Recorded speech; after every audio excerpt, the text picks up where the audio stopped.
Hi guys, welcome to Richard Kabili YouTube channel, and to this video, I will teach you how to make pattern visible or invisible in Samsung Galaxy A02. And okay guys, but before we start, kindly subscribe to my YouTube channel by pressing the subscribe button and the bell to notify you if I have new videos. Okay guys, let's start. So okay guys, you'll have to do is go to setting in your Samsung Galaxy A02. In settings, scroll down and find the lock screen. Okay, tap lock screen. In lock screen, you can see the smart lock is disabled. And okay guys, to enable the smart lock, you'll have to do is go to screen lock type and select the pattern. Okay, you'll have to do is tap the pattern. And now we have to create or to draw the pattern.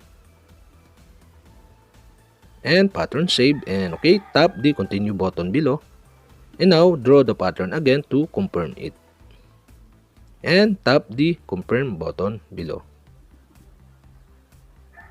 and the notification setting is show. And okay guys, here you can tap the done button below, and that's it. We have successfully enabled the smart lock on your Samsung Galaxy A02.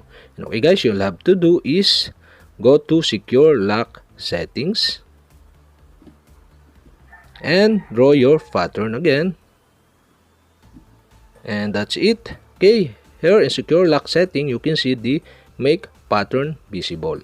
And okay guys, the make pattern visible is enabled. And okay guys, okay, we can try it, and okay, we can see what happened. Okay, press the power button and press again. And okay, you can see the pattern is visible. And okay guys, to invisible the pattern, okay, you'll have to do is switch off the switch button on the right side of make pattern visible.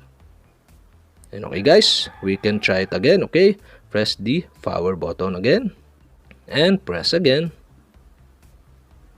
And okay, that's it. The pattern is invisible.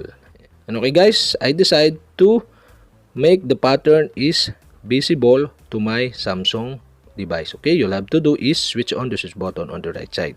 And okay guys, that's it. We have successfully make pattern visible or invisible in my Samsung Galaxy A02. And okay guys, if you have a question, kindly comment below, and don't forget to hit the subscribe button and the bell to notify you if I have new videos. Okay guys, thank you for watching.